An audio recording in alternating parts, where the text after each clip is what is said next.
What's up? What's up? What's up? What's up, guys? Welcome to the Kings Gaming, and today I'm coming from you guys Viva la hologram because I currently can't be here when I drop this video, so I let my hologram do it for me. This is gonna be my top 10 favorite wrestling games for all consoles since I was a youngin' to now.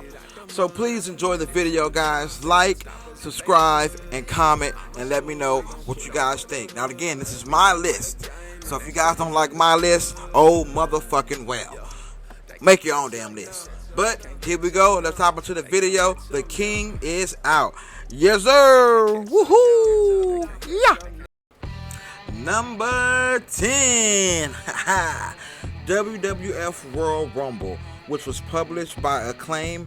It released in June 8, 1993 for the Sega and the Super Nintendo. And guys, let me tell you, this was the first wrestling game that I've ever played that started me off on my wrestling game journey. I remember the first day I got it, I popped it in, fell in love with it, had a blast playing it. I mean, me, my brother, and my sister back in the day, we used to play this game like it was no tomorrow. You know what I'm saying? Like, it was at one of the top, that I can say the top games that I put so much time into, even though I had other games to play. I had the game, unfortunately, on Sega. A lot of people I knew had it on Super Nintendo, but you know, I was a Sega fan back then. But I remember just playing this game, you know, and coming from being a WCW fan, this is what got me into WWF, because at that time it was WWE, but I didn't never see no WCW games that were released at the time when this game came out, so I was just kind of conflict of interest. Now, it could have been games out, but it wasn't broadcast to me, any WCW games, so I ended up getting this. So as I played this game, and like I said, man, it was a blast. With friends, four-way matches, you could get out the ring, you could use the chairs, and now that I think about it, man, it was pretty shitty, but I loved it back then, and that's why I have it on my top 10 list, because I had so much fun playing it. And come to think of it, man, I don't even know if this fucking game had a Royal Rumble and it was called Royal Rumble. I can't remember. Like I said, I remember the four-way matches and one-on-one and outside the ring matches or whatever, but I'm trying to think. I'm gonna have to look it up because it's been so damn long ago. You know, like this is what, 1993. This is 2020, and I'm doing this damn review or video on this game that I enjoyed as a kid. But like I said, they had all your favorite superstars on there for that era: Shawn Michaels, Hulk Hogan, Undertaker, Kurt Hennig, Razor Ramon, Papa Shango, Bret Hart. I mean, pretty much everybody of that era that was at their A game at that time. But I'm not gonna dwell too much on it, guys. Like I said, this is my top 10 list, so let's go ahead and get to number 9. Number 9, WCW vs. NWO World Tour. It was published by THQ, released on the platform Nintendo 64. Now, WCW vs. NWO World Tour was the era start of 64-bit wrestling games. I don't know how many people actually played the game, but I was a big fan of the game when I saw it come out. But at this time, I had a PlayStation. So I ended up going to my friend's house one day, and he was like, let's play some games. I'm like, cool. So we're going to play some games. He pulls this out. I'm like, what the hell is this, man? I didn't even know that they made a wrestling game for 64. He's like, yeah, man, it's real cool. Let's hop on it. So, you know, we hopped on and started playing it, and I fell in love with it. Now, at the time, PlayStation 1 really didn't have any wrestling games. They had one that I was playing. It was called WCW vs. the World, which was straight garbage. It's really not too much to talk about, which that one was released September the 13th, 1996. I had that for the PlayStation, but it really wasn't good to me. You know, I was just playing it because I was a damn wrestling fan. So, once I started playing this game at my friend's house, I was thinking to myself, damn, man, I had so much fun playing that game. I gotta get my hands on a motherfucking Nintendo 64. Now, need be, I'm a kid, so I ain't got no job. I ain't got no damn money to go just say, hey, give me the damn game and give me the system now. It didn't work out that way. So, back in my day, at the time, the store which you all know as GameStop was called Funkoland. And like I said, I had a PlayStation 1. So they done the same thing that they do today at GameStop, which I packed up all my stuff for PlayStation. This is like the time when I did transition to Nintendo, because I really wasn't never a big Nintendo fan, but I only really went to Nintendo because of the wrestling games they had. But anyways, that's another story. But I ended up packing up my PlayStation, packing up all my games, my Jet Moto, my Crash Bandicoot, my Spyro, my Double Controller, my memory card, all that shit. Asked my parents, hey, can I go to the Funkoland? And they're like, what the hell is Funkoland? I'm like, I want a 64, and I didn't want to wait till Christmas to get the damn 64. So basically, I was like, I had got the PlayStation for my birthday, I think the following year or whatever, a long damn time ago. I got it before I got the 64. So I asked them, could I do it? They was like, fuck it, whatever, as long as they ain't gotta spend no money. I ended up going to Funkoland, which is now called GameStop. So you guys wondering what the hell is Funkoland? That's what it is. I went there. I traded in all my systems, my system with all the games, that's controller, memory card. Ended up getting the 64 with Super Mario and WCW World Tour. And at that time, you know what's fucking crazy? Now that I think about it, the games for Nintendo 64 were the same damn price that they are now for the current gen, $59.99. And the PlayStation games were, $49.99. You didn't really run across any $6 games on the PS1. But I ended up doing it, ended up getting it, and I played the shit out of this game. When I say I played this game, it was all I played. I mean, graphics wasn't all that, but like I said, it started the 64-bit era and wrestling games, but it had a lot of improvement to do with the grappling and the wrestling. But at the time, that's what I was watching on wrestling, NWO, WCW stars and all that. That's what I was into. So that's why I got the game. Even though they didn't have no intros or anything like that, I still enjoyed it. It was fun to me, and it just made me fall in love with Nintendo on the level, because I felt like they knew what they were doing. Because I mean, WCW Burst the World, like I said, you guys probably don't know what that game is. If you don't, take a look at it. It looks similar to WCW World Tour, but it's just not. The grappling was totally off, and for some reason, wrestling games in this form just felt right on the Nintendo 64. But basically, WCW World Tour was my shit. I couldn't stop playing it, and it just done a lot for me as a kid, as game wise. But enough of that shit. Let's hop into number 8. Yes, sir. Number 8, WCW vs. NWO Revenge. Publisher THQ, platform Nintendo 64 only. Now come on, guys, y'all know this right here. This was a next level up. I mean, damn, the gameplay got a lot better.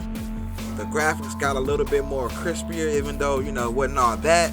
But they also added intros to the game, which the songs were all generic, of course. They couldn't seem to get the music in at that time because of copyright issues from what I've read. But either way it go, at that time, this game was the shit.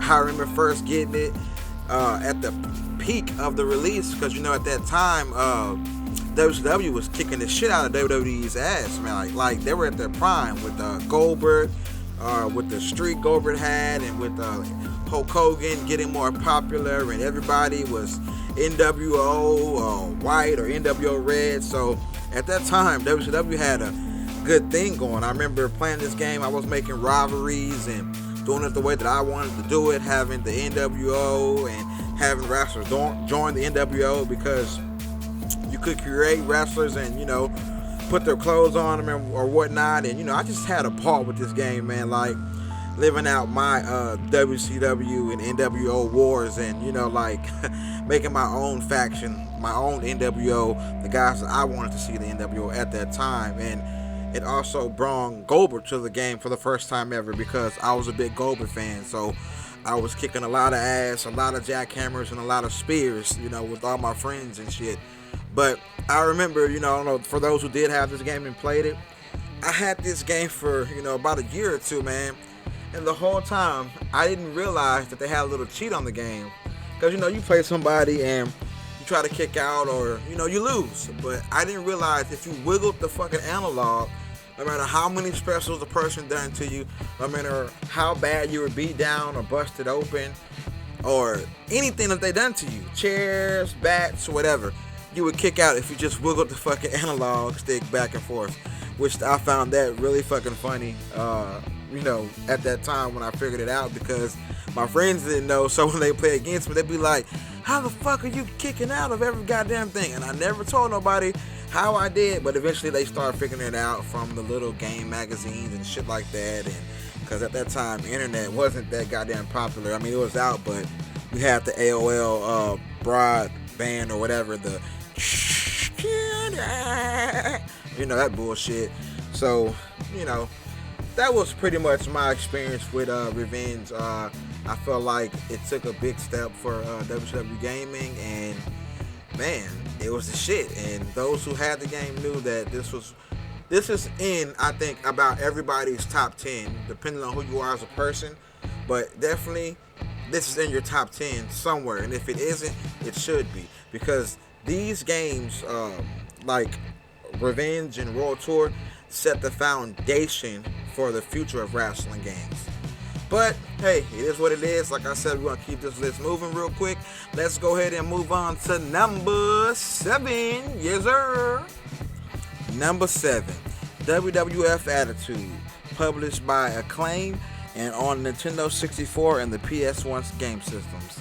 Look, don't give me no shit. I know this is number 7, and I know a lot of people didn't really like this game, predecessor to Warzone, but I mean, hey, I enjoyed Attitude. I mean, it was fun for me, man. I like doing the little tournaments. This was the first time they added King of the Ring to a game, which you could use single player or tag team, and I liked using X-Pac at the time and Kane on the game, which was pretty fun to me. I liked the little Mortal Kombat style wrestling game, but a lot of people didn't really like it. Didn't have any story mode.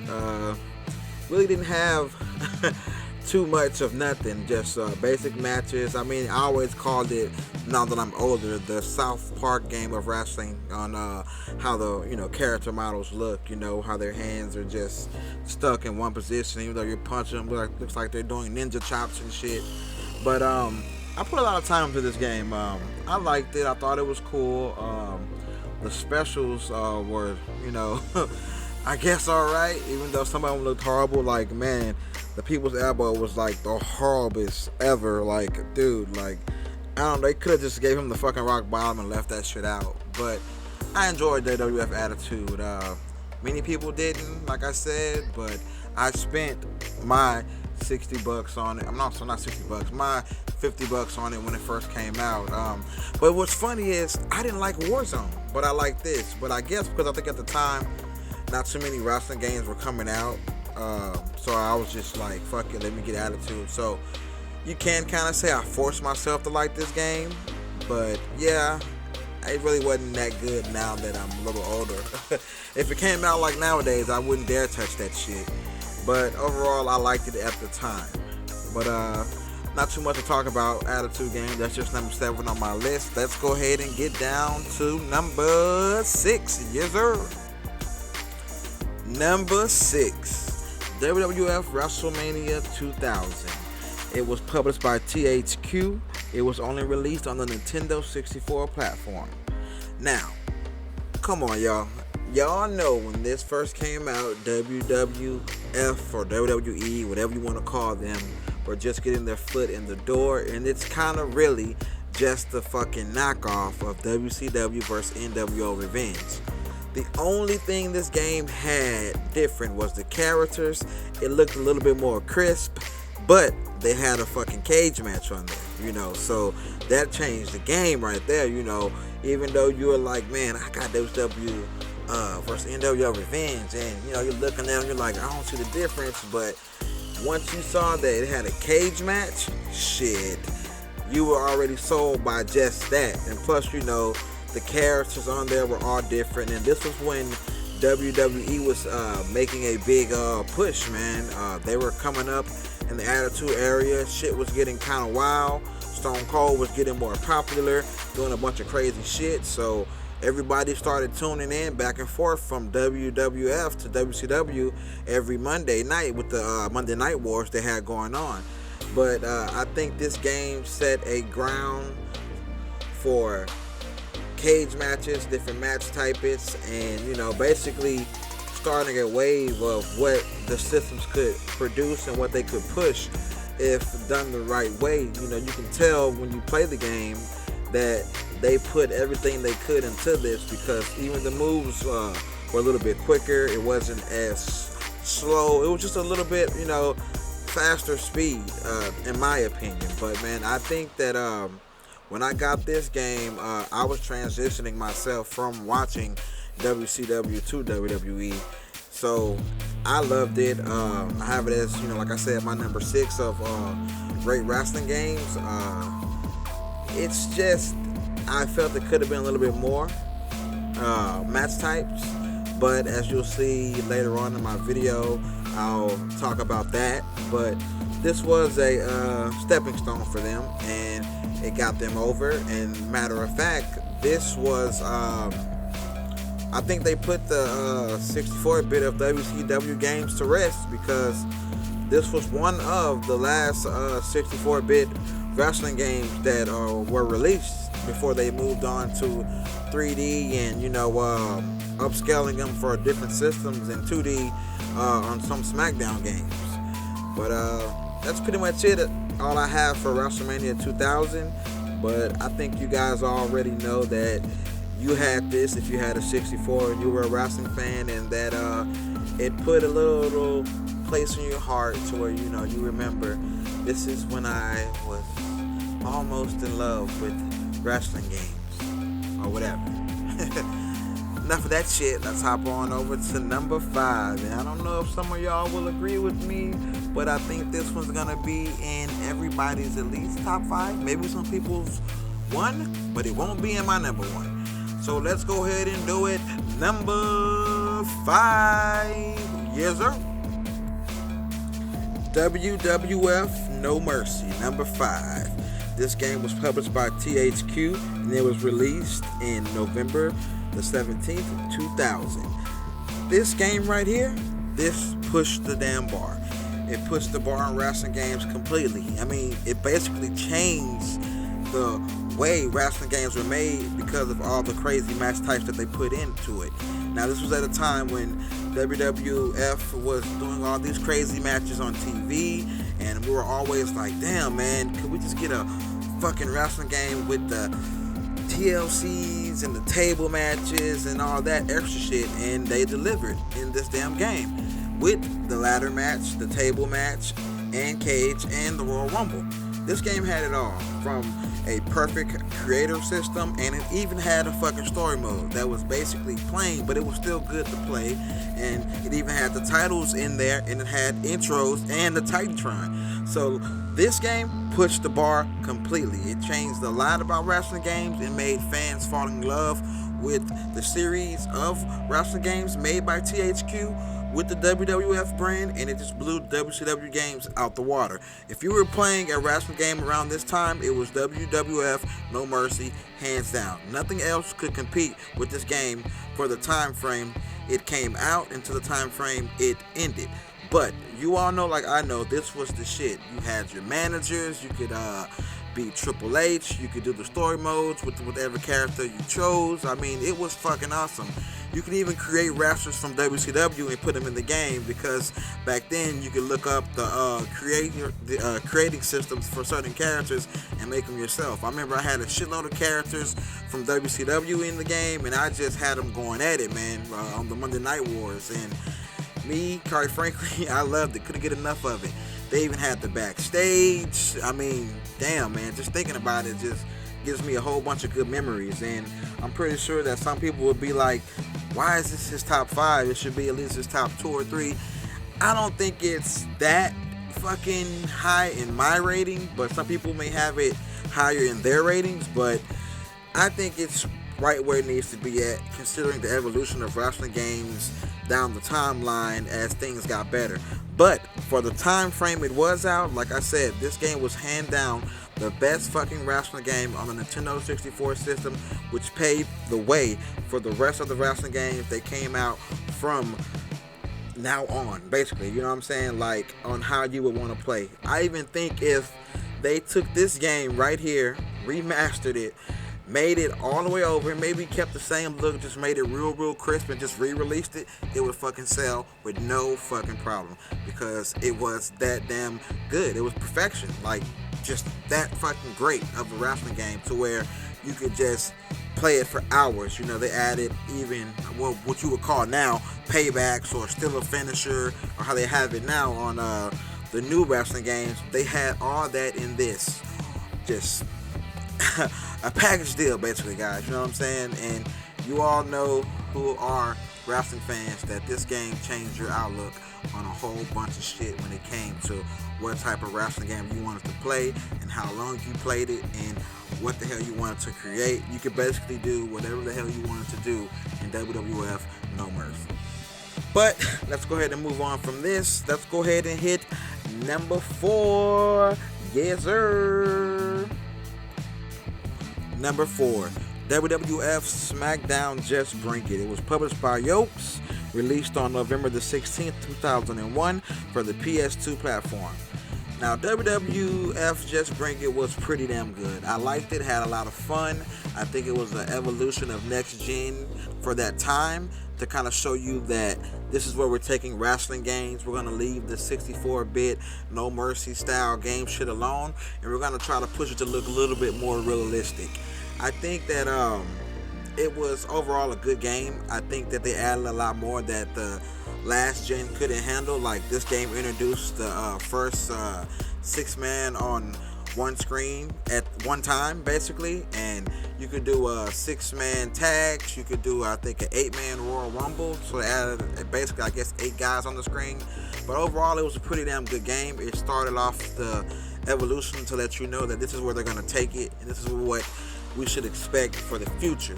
The only gripe that I have about this game, besides from it being fun as hell, was the story mode was fucking ridiculous. I think you did like 3 damn matches, you become the champion, it's all over.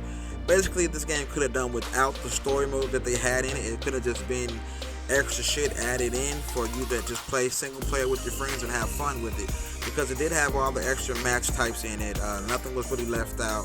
It's just the story mode got, you know, a kick in the ass. But basically, you guys know that when a new system comes out and they drop a game for that system from a brand that you've already been used to, or, you know, been playing, that they have to kind of tone it down to see what the system can handle. And then on their predecessor, they'll go ahead and make everything that we griped about into that game. But I think this game was more of a trial run for them, and once they got everything figured out and was able to tune it down and get a little better graphical system on it, that they added, you know, a better story mode for what we could play through and have fun with. But that's pretty much it on WWF Smackdown Just Bring It. That's my top 10 number 4 game. So if you guys like it, let me know, comment. But let's go ahead and get down to number motherfucking 3. Yes, sir. Number 3, WWE Day of Reckoning 2, which was published by Yokes and THQ, and it was released on August 30th, 2004 for the GameCube system only. Day of Reckoning was a really good game. I really enjoyed it, and I like the fact that it was a continuation from Day of Reckoning 1. The story mode, which was pretty damn awesome, how you started off from the Performance Center and you worked your way up to get to the top, to, you know, to right all wrong type of story mode. You know, basically your excellent face storyline. I really enjoyed it. Graphically, man, it was pretty fucking good. I mean, I looked at Day of Reckoning as Nintendo's Smackdown wannabe. You know, it had all the elements that the Smackdown games had, but graphically it looked a little bit better. And Nintendo has always been on top of their graphics when it comes to their wrestling games. You know, they always found a way to kind of push that edge and make their games look graphically different from any other game. But overall, Day of Reckoning 2 was excellent. The way that the game played, the way that it fought, the way that you could interact on the story mode, which was broken down into 7 chapters, so it really wasn't that long. But as you just saw, Kane and The Undertaker doing the double finishers, like little things like that, and jumping off the announcing table with Jericho. Unfortunately, the table doesn't really break.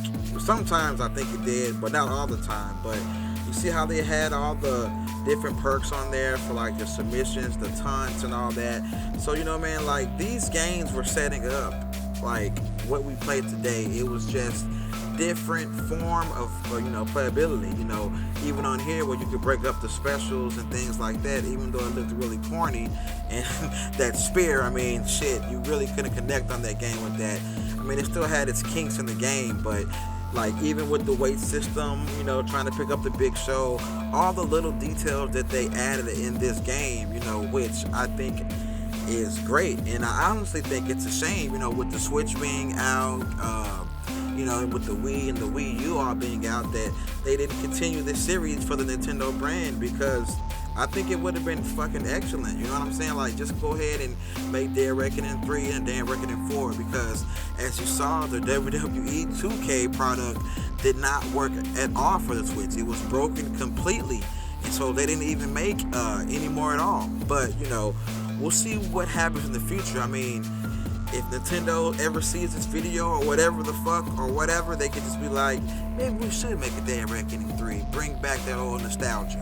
But hey, we all know it'll never happen. They got this new WWE Battleground shit coming out, which is going to finally be on a Nintendo product. But the only reason I think it's going to run on the product is because it's more of kiddish, arcadey style game, kind of like NBA Playgrounds or NBA Jam.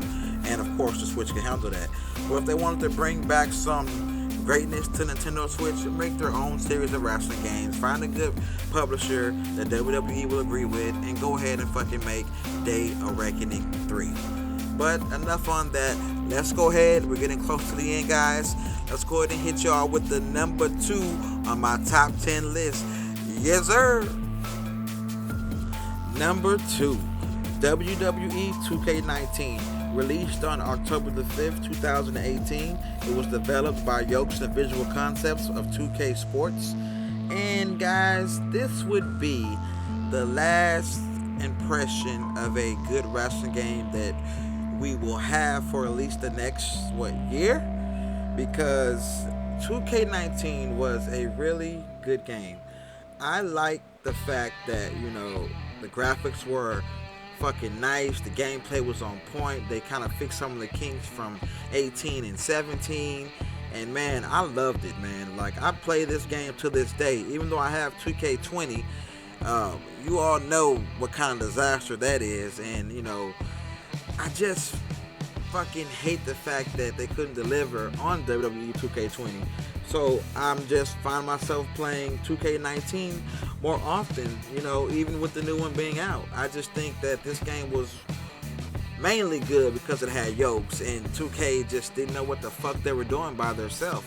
But this, like I said, this is going to be the last good wrestling game we have, at least until 2021 of next year. But the new systems will be out by then. But we're going to just have to wait and see where it goes from here, because I know, like most of you guys are still playing this game, and you guys were upset when they tried to shut the server down, and so was I, because, you know, the creation is on point, the create arena is on point, even the belts, you know, with the plates and everything is on point. The shit that WWE 2K20 can't seem to do, and it's the newer fucking game. But this game came complete all the way when it was released. I mean, the total package. It even had the My Career mode, which was okay. You know, you were a fucking, bug sprayer guy or some shit like that. It was pretty decent. It wasn't too bad. But man, you guys know, like I know, this game still holds its own. It's still pretty damn good. It's the closest, I think, to perfection that 2K is going to get in the series, I think, ever. I don't even think next year is going to be any fucking good, because Yokes has been around making these games for years, and you know, they have left their mark on the WWE and, you know, WCW games. So, you know, I'm thinking, you know, I don't know, man. Anything without yokes involved or THQ, I may just pass. But, you know, if they come out making an AEW game, I'm all aboard. But I haven't given up hope on WWE games yet, especially with them being with 2K. Maybe they'll deliver, maybe they won't, but as of now, this is what I'm pretty sure most of us are all still playing, because the gameplay is still right, no bugs, no glitches, and if you want new characters, hell, you can just create them or download them from the community, because 2K19 has a very strong community. And when I think about, you know, WWE 2K20, I get pissed because I'm one of the people who, you know, I saw the reviews before the game came out, but I was like, you know what, fuck it, I'm going to give it a try myself. But I was disappointed, guys, like fucking really disappointed. I spent the $89.99 for the fucking deluxe edition, but it's all good. I mean, I'll just look at it as me buying WWE 2K19 again. But overall, this is my number 2, guys. You guys know why, because it's current gen.